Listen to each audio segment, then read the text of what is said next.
El casarse pronto y mal. Así como tengo aquel sobrino de quien he hablado en mi artículo de empeños y desempeños, tenía otro no hace mucho tiempo que en esto suele venir a parar el tener hermanos.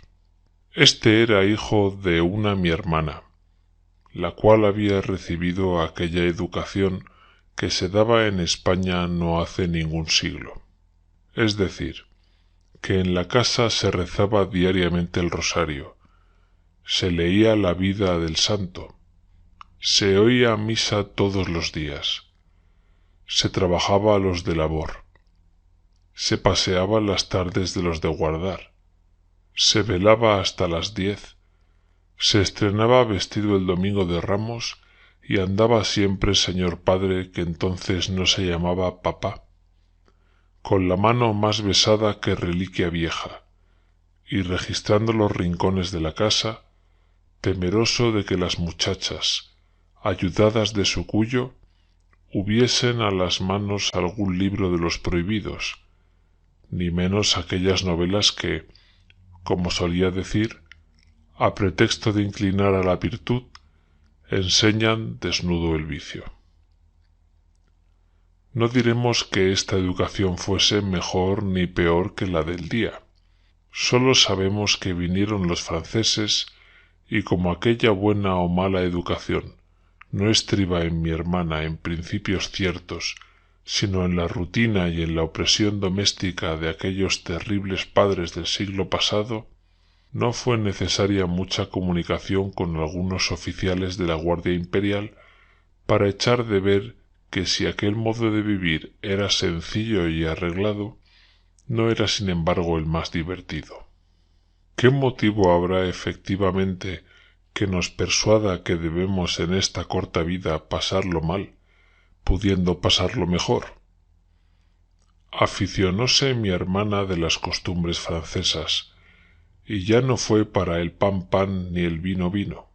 Casóse y siguiendo en la famosa jornada de Vitoria la suerte del tuerto Pepe Botellas, que tenía 2 ojos muy hermosos y nunca bebía vino, emigró a Francia. Excusado es decir que adoptó mi hermana las ideas del siglo, pero como esta segunda educación tenía tan malos cimientos como la primera, y como quiera que esta débil humanidad nunca sepa detenerse en el justo medio, pasó del año cristiano a Pigault-Lebrun y se dejó de misas y devociones sin saber más ahora por qué las dejaba que antes por qué las tenía. Dijo que el muchacho se había de educar como convenía, que podría leer sin orden ni método cuanto libro le viniese a las manos, y qué sé yo qué más cosas decía de la ignorancia y del fanatismo, de las luces y de la ilustración, añadiendo que la religión era un convenio social en que sólo los tontos entraban de buena fe, y del cual el muchacho no necesitaba para mantenerse bueno, que padre y madre eran cosas de bratos, que a papá y a mamá se les debía tratar de tú, porque no hay amistad que iguale a la que une a los padres con los hijos, salvo algunos secretos que guardarán siempre los segundos de los primeros y algunos soplamocos que darán siempre los primeros a los segundos. Verdades todas que respeto tanto o más que las del siglo pasado, porque cada siglo tiene sus verdades como cada hombre tiene su cara.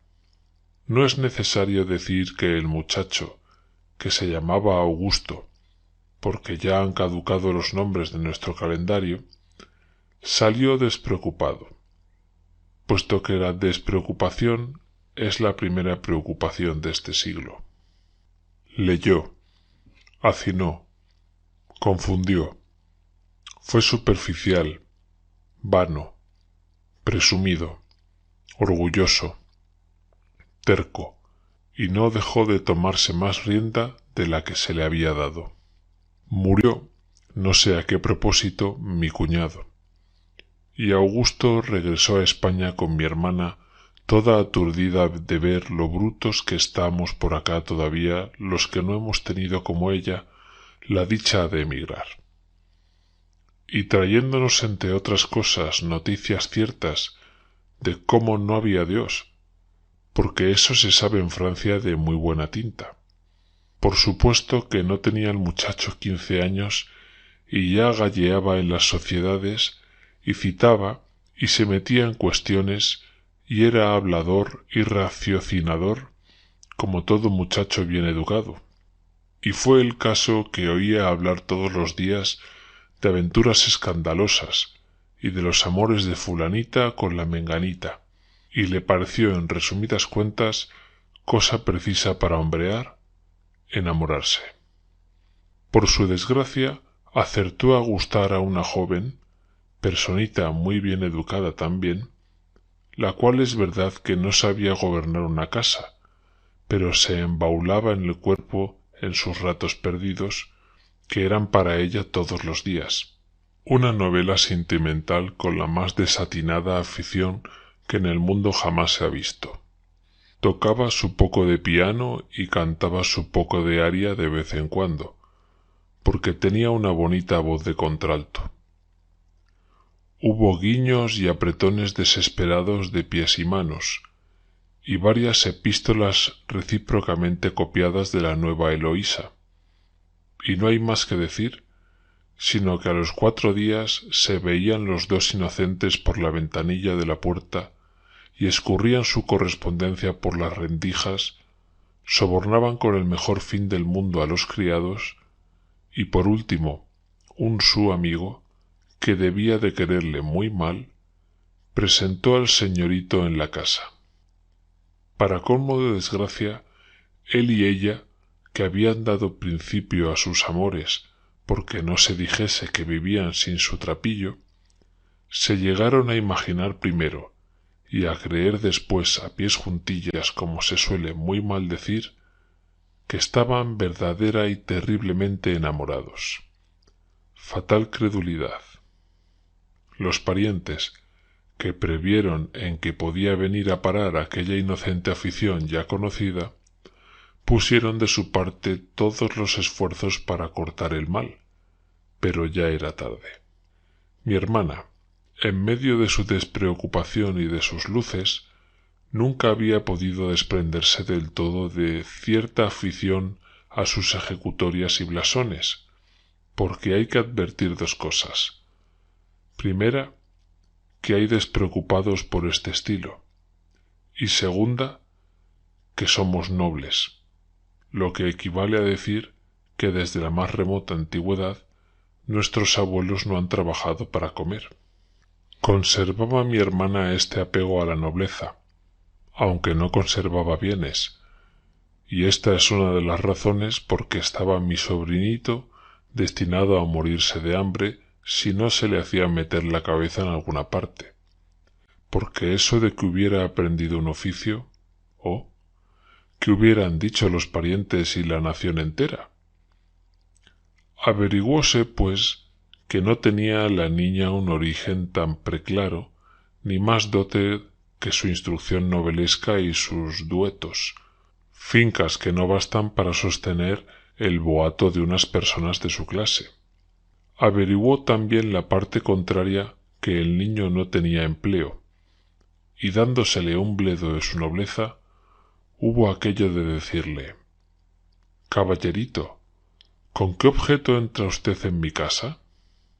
«Quiero a Helenita», respondió mi sobrino. «¿Y con qué fin, caballerito?» «Para casarme con ella». «Pero no tiene usted empleo ni carrera».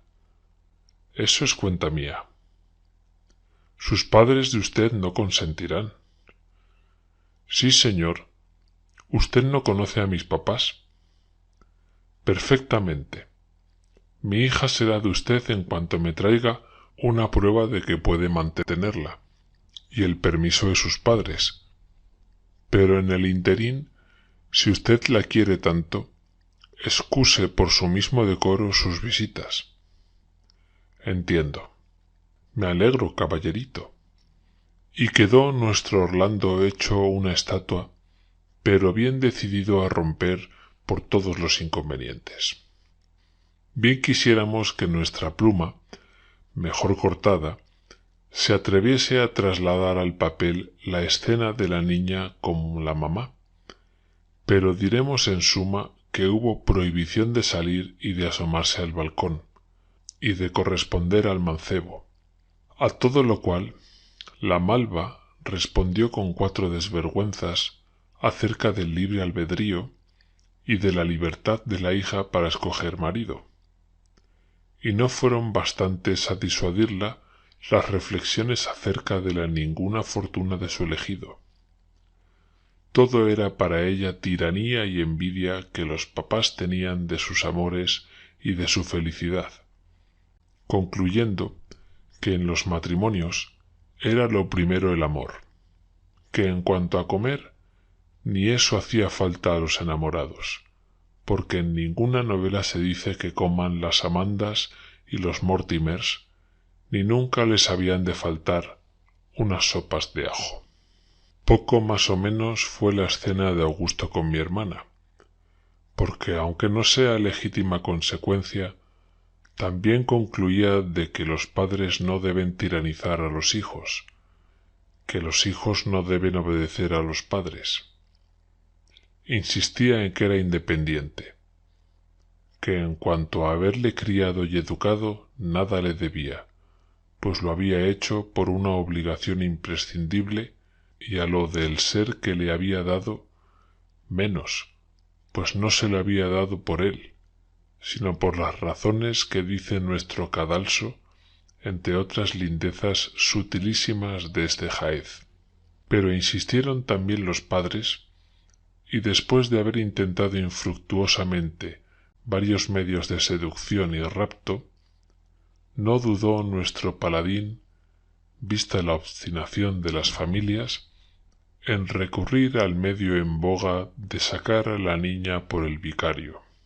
Púsose el plan en ejecución, y a los 15 días mi sobrino había reñido ya decididamente con su madre.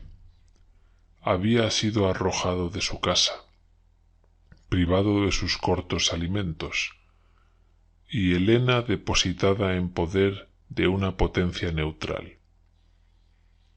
Pero se entiende de esta especie de neutralidad que se usa en el día, de suerte que nuestra Angélica y Medoro se veían más cada día y se amaban más cada noche. Por fin amaneció el día feliz. Otorgóse la demanda. Un amigo prestó a mi sobrino algún dinero. Uniéronse con el lazo conyugal, estableciéronse en su casa, y nunca hubo felicidad igual a la que aquellos buenos hijos disfrutaron mientras duraron los pesos duros del amigo. Pero, oh dolor, pasó un mes y la niña no sabía más que acariciar a su Medoro, cantarle una aria, ir al teatro y bailar una mazurca, y Medoro no sabía más que disputar. Ello, sin embargo, el amor no alimenta, y era indispensable buscar recursos. Mi sobrino salía de mañana a buscar dinero, cosa más difícil de encontrar de lo que parece, y la vergüenza de no poder llevar a su casa con qué dar de comer a su mujer le detenía hasta la noche. Pasemos un velo sobre las escenas horribles de tan amarga posición. Mientras que Augusto pasaba el día lejos de ella en sufrir humillaciones, la infeliz consorte gime luchando entre los celos y la rabia. Todavía se quieren, pero en casa donde no hay harina todo es mohina. Las más inocentes expresiones se interpretan en la lengua del mal humor como ofensas mortales. El amor propio ofendido es el más seguro antídoto de amor, y las injurias acaban de apagar un resto de la antigua llama que amortiguada en ambos corazones ardía. Se suceden unos a otros los reproches, y el infeliz Augusto insulta a la mujer que le ha sacrificado su familia y su suerte, echándole en cara aquella desobediencia a la cual no ha mucho tiempo él mismo la inducía, A los continuos reproches se sigue, en fin, el odio. Oh, si hubiera quedado ahí el mal, pero un resto de honor mal entendido, que bulle en el pecho de mi sobrino y que le impide prestarse para sustentar a su familia a ocupaciones groseras, no le impide precipitarse en el juego, y en todos los vicios y bajezas, en todos los peligros que son su consecuencia. Corramos de nuevo, corramos un velo sobre el cuadro a que dio la locura la primera pincelada, y apresurémonos a dar nosotros la última. En este miserable estado pasan 3 años, y ya 3 hijos más rollizos que sus padres alborotan la casa con sus juegos infantiles. Ya el himeneo y las privaciones han roto la venda que ofuscaba la vista de los infelices. Aquella amabilidad de Elena es coquetería a los ojos de su esposo, su noble orgullo insufrible altanería, su garrulidad divertida y graciosa, locualidad insolente y cáustica. Sus ojos brillantes se han marchitado, sus encantos están ajados, su talle perdió sus esbeltas formas y ahora conoce que sus pies son grandes y sus manos feas. Ninguna amabilidad, pues, para ella ninguna consideración. Augusto no es a los ojos de su esposa aquel hombre amable y seductor, flexible y condescendiente. Es un holgazán, un hombre sin ninguna habilidad, sin talento alguno, celoso y soberbio, déspota y no un marido. En fin, ¿cuánto más vale el amigo generoso de su esposo, que les presta dinero y les promete aún protección? ¡Qué movimiento en él! ¡Qué actividad! ¡Qué heroísmo! ¡Qué amabilidad! ¡Qué adivinar los pensamientos y prevenir los deseos! ¡Qué no permitir que ella trabaje en labores groseras! ¡Qué asiduidad y qué delicadeza en acompañarla los días enteros que Augusto la deja sola! ¡Qué interés, en fin, el que se toma cuando le descubre por su bien que su marido se distrae con otra! ¡Oh poder de la calumnia y de la miseria! Aquella mujer que, si hubiera escogido un compañero que la hubiera podido sostener, hubiera sido acaso una Lucrecia, sucumbe por fin a la seducción y a la falaz esperanza de mejor suerte. Una noche vuelve mi sobrino a su casa. Sus hijos están solos. ¿Y mi mujer? ¿Y sus ropas? Corre a casa de su amigo. ¿No está en Madrid? ¡Cielos! ¡Qué rayo de luz! ¿Será posible? Vuela a la policía. Se informa. Una joven de tales y tales señas con un supuesto hermano han salido en la diligencia para Cádiz. Reúne mi sobrino sus pocos muebles, los vende, toma un asiento en el primer carruaje y hétele persiguiendo a los fugitivos, pero le llevan mucha ventaja y no es posible alcanzarlos hasta el mismo Cádiz. Llega. Son las 10 de la noche. Corre a la fonda que le indican. Pregunta. Sube precipitadamente la escalera. Le señalan un cuarto cerrado por dentro. Llama. La voz que le responde le es harto conocida y resuena en su corazón. Redobla los golpes. Una persona desnuda levanta el pestillo. Augusto ya no es hombre. Es un rayo que cae en la habitación. Un chillido agudo le convence de que le han conocido. Asesta una pistola, de 2 que trae, al seno de su amigo, y el seductor cae revolcándose en su sangre. Persigue a su miserable esposa, pero una ventana inmediata se abre y la adúltera, poseída del terror y de la culpa, se arroja sin reflexionar de una altura de más de 70 varas.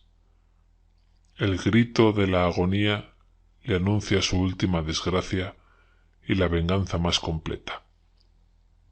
Sale precipitado del teatro del crimen y, encerrándose antes de que le sorprendan en su habitación, coge aceleradamente la pluma y apenas tiene tiempo para dictar a su madre la carta siguiente. Madre mía, dentro de media hora no existiré.